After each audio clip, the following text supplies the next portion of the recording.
Dans cette vidéo, je vais vous montrer comment faire une insertion et un rééclairage grâce à LBM Relighting dans ConfigUI.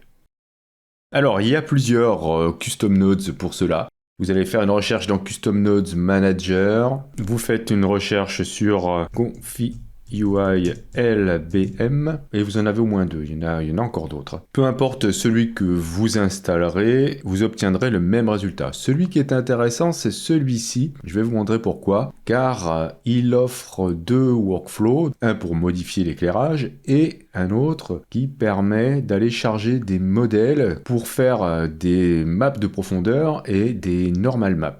Et ils sont extrêmement efficaces, très détaillés. Alors ça sera très utile pour du contrôle net. C'est avec celui-ci que je vais partir et il faudra aussi bien sûr récupérer, ce sera valable pour les deux custom nodes, le modèle Relighting LBM que vous trouverez à cette adresse-là. Vous le mettrez dans le dossier diffusion models LBM ou bien models UNet. Et si vous utilisez ce lien, n'oubliez pas de renommer correctement le fichier car il arrive avec le nom model Source. Voilà, si vous voulez le retrouver facilement, mettez-lui le nom LBM Relighting. Une fois que vous avez tout installé, vous pouvez relancer ConfigUI et on va maintenant aller charger le workflow.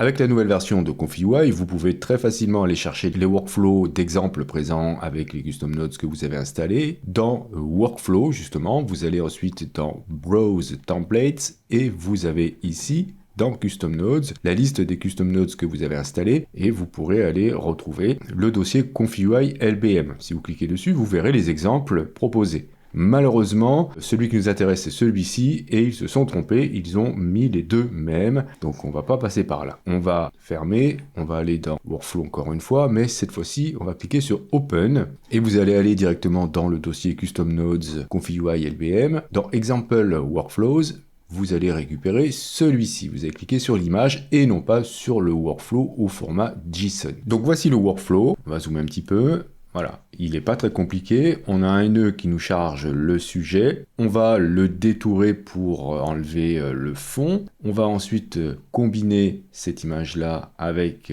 le fond, justement, d'une autre image. Et là, nous avons le fameux nœud qui nous permet de faire du relighting. Donc le principe, c'est simple. On va refaire l'éclairage de notre sujet en fonction du fond qu'on injecte là. Vous avez ce nœud qui vous permet, si vous ne l'avez pas déjà fait, de trouver le modèle LBM Relighting directement sur Hugging Face. Alors, il y a un petit souci avec ce workflow, en tout cas, ça m'arrive chez moi, ça fonctionne pas avec ce nœud, ici, Load Image Remove Background, car ici, vous voyez, on a une erreur, NaN, ça déconne à ce niveau-là. Je vais recharger le nœud, bien sûr, on peut aussi utiliser un simple Load Image. Moi, je vais aller charger Load Image. Donc, je vais vite aller rechercher ce nœud. Ensuite, je vais mettre un sujet, par exemple un petit éléphant comme cela. Je vais dupliquer ce nœud. Et je vais mettre un fond. Voilà, donc je supprime ce nœud. Voilà, le fond, je le mets à background. Et je vais bien relier le sujet ici dans Image et ici dans Foreground. Donc là, ça va créer un masque et ça va l'injecter ici. Alors là, il va falloir aussi faire des petits réglages. On va choisir ici Alpha, là, inverse output, vous allez mettre False. Optimize, on peut laisser sur On, et Refine Background, on peut laisser sur True. On clique sur Run. Alors ça va détourer le fond de ce personnage pour ensuite le combiner au nouveau fond qui est celui-ci. Donc on obtient ça comme première image.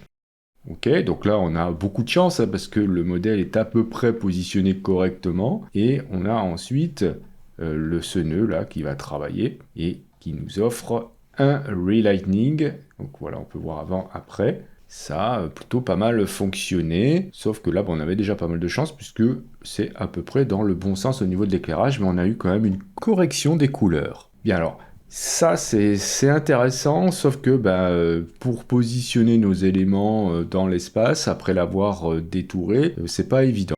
Donc j'ai ici la position en pourcentage en X et en Y, je pourrais descendre un petit peu plus, donc je vais mettre, je sais pas, soit 58%, allez. Je fais un clic droit sur ce nœud, et je vais choisir Q Selected Output Node, voilà, ça me le descend un peu trop, Voilà, donc je vais faire des réglages jusqu'à trouver à peu près la bonne position. Donc vous voyez, c'est un petit peu fastidieux de procéder ainsi. Alors il existe des nœuds qui nous permettent heureusement un peu plus de flexibilité. Et il y en a un que j'aime bien, c'est, je vais vous montrer, je vais aller dans le Manager, dans Custom Nodes Manager, et je vais faire une recherche sur Compositor. Et celui qui est intéressant, c'est celui de Enrico Nodes. Une fois que vous avez fait l'install et relancé ConfigUI, je vais vous montrer ce que ça fait. Ça nous permet d'avoir beaucoup plus de flexibilité pour faire des assemblages. Donc je vais vous montrer, je vais double-cliquer, faire une recherche sur Compositor. Donc Compositor V3, c'est celui-ci que je vais prendre. Voilà, ça se présente comme ça. Ici, je vais aller chercher Compositor Config 3. Là, je vais pouvoir en entrée choisir le fond et l'image détourée. On ira aussi cliquer ici sur Extended Config qu'on va mettre là. Ça nous permettra d'aller récupérer les masques, très utile plus tard. Et pour l'instant, je vais laisser comme ça. Et je vais donc ensuite mettre le fond. Donc ça, je vais le mettre en image 1. Et là, je vais mettre le sujet en image 2. Donc ici, image 2. Et le masque, c'est celui qui sort de ce nœud-là. C'est celui-ci. Alors, il faudrait que je vérifie s'il faut l'inverser ou pas. Je vais faire une vérification du masque. Et donc, je vais faire appel au nœud masque preview ou preview masque. Je ne sais jamais dans quel sens c'est.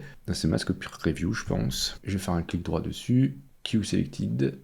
Voilà, donc c'est bien ça. Donc là, ce qui est intéressant, c'est que maintenant, je vais demander ici à faire un preview image. Je vais faire un clic droit et cliquer sur Q Selected, voilà. Pourquoi? Pour avoir ça, désormais. Sauf que là, c'est pas la bonne taille. Notre image en sortie fait 1024 par 1024. Je vais mettre ici donc 1024 par 1024. Et je peux relancer pour vérifier. Voilà. Donc là, ça me permet d'avoir mon fond, vous voyez, comme un calque. Il faut bien cliquer sur les bons endroits. Voilà, ici, je vais le positionner là. Et mon petit éléphant, je peux le déplacer et modifier l'échelle. Voilà, c'est très pratique pour manipuler comme cela les éléments détourés.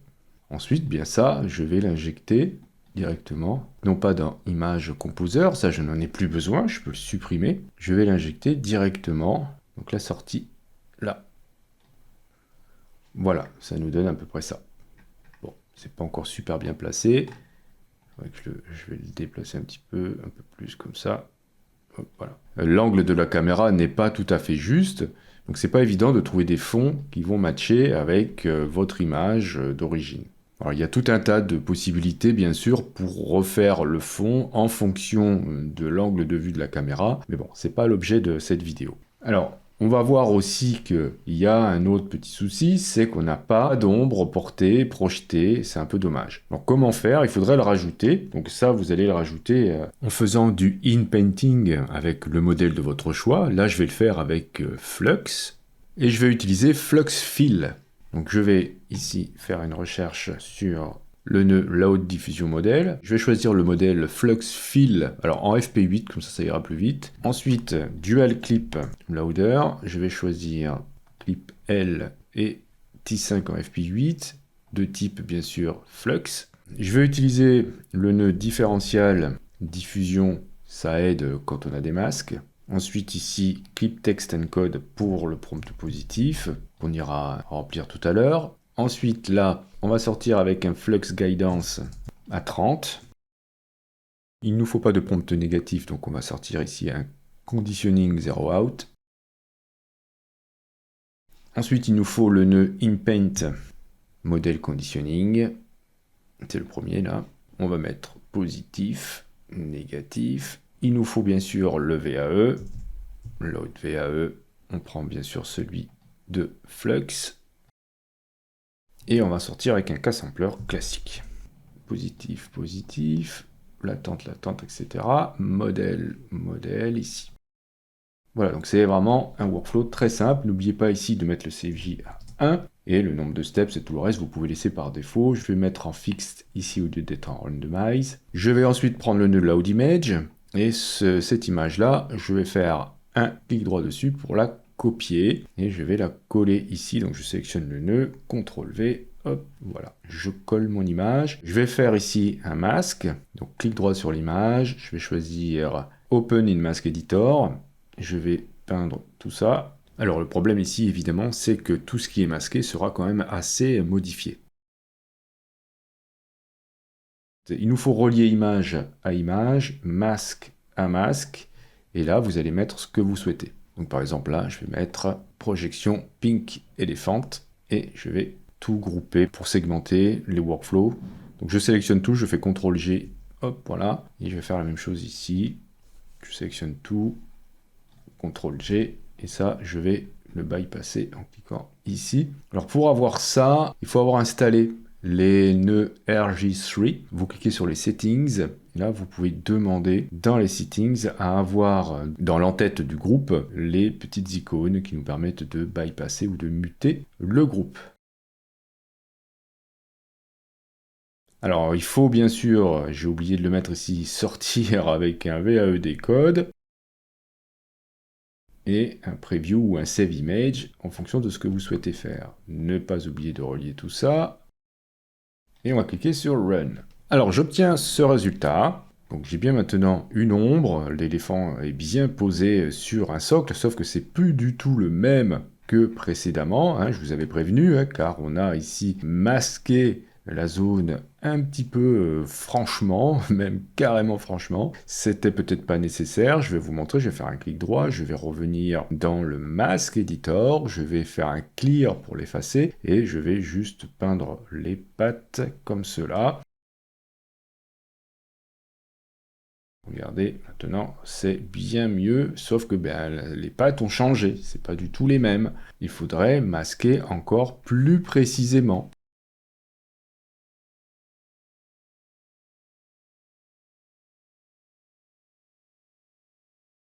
Donc on peut voir avant, après, voilà, quand vous masquez plus précisément, ça corrige pas mal de choses. Mais bon, vous voyez, le sol a changé par contre. On va essayer de changer d'environnement, donc je vais ici désactiver ce groupe, réactiver celui-ci, et je vais aller choisir comme fond cette fois-ci cette image-là qui a un éclairage à l'opposé de l'éclairage d'origine. Je vais cliquer sur Run, je vais déplacer le fond et l'éléphant, voilà, pour que ça match ici. L'éléphant, je vais le positionner là. Bon, je ne vais pas changer son échelle, c'est parfait comme ça. Et je vais à nouveau cliquer sur Run. Donc vous voyez, là, ça a plutôt pas mal fonctionné. L'éclairage a été complètement modifié. Alors, le souci, et ça arrive souvent, c'est que le sujet est un petit peu terne, un petit peu sombre. Donc il faudrait pouvoir ajouter une étape pour augmenter sa luminosité. Donc ce qu'on peut faire, c'est qu'après, à partir de là, on peut récupérer le masque et ensuite faire un assemblage après l'avoir éclairé. Je vais aller chercher un nœud qui s'appelle Image Filter. Ça provient de Vase Node Suite, donc c'est très pratique. Donc je vais mettre la sortie ici. Et on va devoir faire une composition. Alors une composition par rapport à quoi? Il nous faut retrouver absolument le masque de cette zone-là, du personnage ici. Pour cela, il faut qu'on aille chercher dans Compositor, ça, Compositor Mask Output. Je vais le relier ici à Layer Output. Et il me faut aussi un nœud qui me permet de faire une composition. C'est celui qu'on avait au départ, que j'ai supprimé. Je vais faire une recherche sur Image Combine ou Image Composite. Vous avez Essential, ce qui fait ça, c'est Image Composite. La destination, c'est l'image 1, là. La source, c'est l'image qui provient du nœud Image Filters, donc celle qui a été éclairée. Et le masque, c'est le masque de l'image 2 de notre éléphant. Et ça va partir ici. Donc on peut faire un clic droit pour demander à vérifier ce que ça donne. Et je vais choisir ici QSelected Output. Alors, mon éléphant disparaît, il va falloir que j'inverse le masque. Donc le masque, je vais l'inverser. Je vais ajouter un nœud qui s'appelle Invert Mask, que je vais mettre là. Et maintenant, ça doit être bon. Voilà qui est mieux. Alors évidemment, on n'a rien fait dans ce nœud, donc il faudrait qu'on augmente par exemple le brightness. Je vais mettre, je sais pas, 0,15 et on va voir ce que ça donne. Voilà, donc c'est peut-être un peu fort. Je vais réduire, augmenter un peu le contraste. Encore. Bien, alors, donc ça c'est le principe. Je n'aime pas trop ce nœud ici car il ne me donne pas de bons résultats. Il y en a d'autres. par exemple celui-ci qui provient de KTools, ou vous avez aussi ceux de Alors. Donc je vais essayer ceux de KTools. J'aime bien là parce qu'on a des petits curseurs. Donc là on refait pareil, hein, c'est tout simple. Il suffit juste de relier ça correctement. L'exposure, on va augmenter et on recommence. Il n'y a pas de fatalité, quand un nœud ne vous donne pas de bons résultats, vous en essayez un autre. Voilà, celui-ci donne de meilleurs résultats. Je trouve que voilà, l'exposition est un peu mieux. Bon, je vais vous montrer des limitations, car il y en a pas mal. Donc la première limitation, évidemment, c'est si vous avez, et je vous le disais en début, une image qui est comme celle-ci, c'est-à-dire qui n'est pas du tout conforme au point de vue de la caméra du fond, ça va être compliqué. Vous voyez ici, là, ça ne matche pas du tout. L'autre limitation importante, c'est quand vous avez des objets qui sont avec de la transparence. Par exemple, une bouteille de parfum. Et bien là, ça va être compliqué aussi, puisque ça ne va pas refaire la transparence. Je peux zoomer avec la molette de la souris, c'est pratique. Donc, vous allez voir ce que ça va nous faire. Voilà, donc on a bien des effets intéressants. On a un petit peu de rappel du rose par-ci par-là, mais vous voyez, derrière, on ne voit pas la transparence. Donc ça, c'est vraiment une limite importante. Là, encore une fois, il y a des tas de techniques qui nous permettent de passer outre ce problème-là, mais il faut rajouter encore du boulot. Donc là, si on veut refaire l'ombre, si on est quand même satisfait de ça, eh bien, on va copier l'image.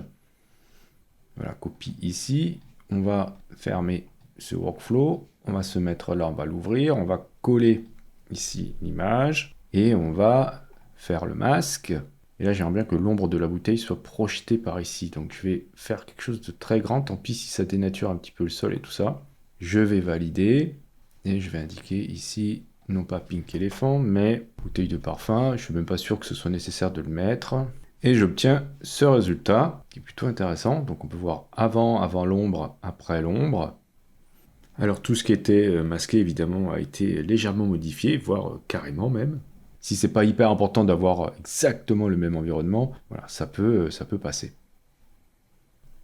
Alors après, on peut s'amuser à faire des tas d'autres tests, évidemment. Par exemple, je vais utiliser cette image-là comme sujet.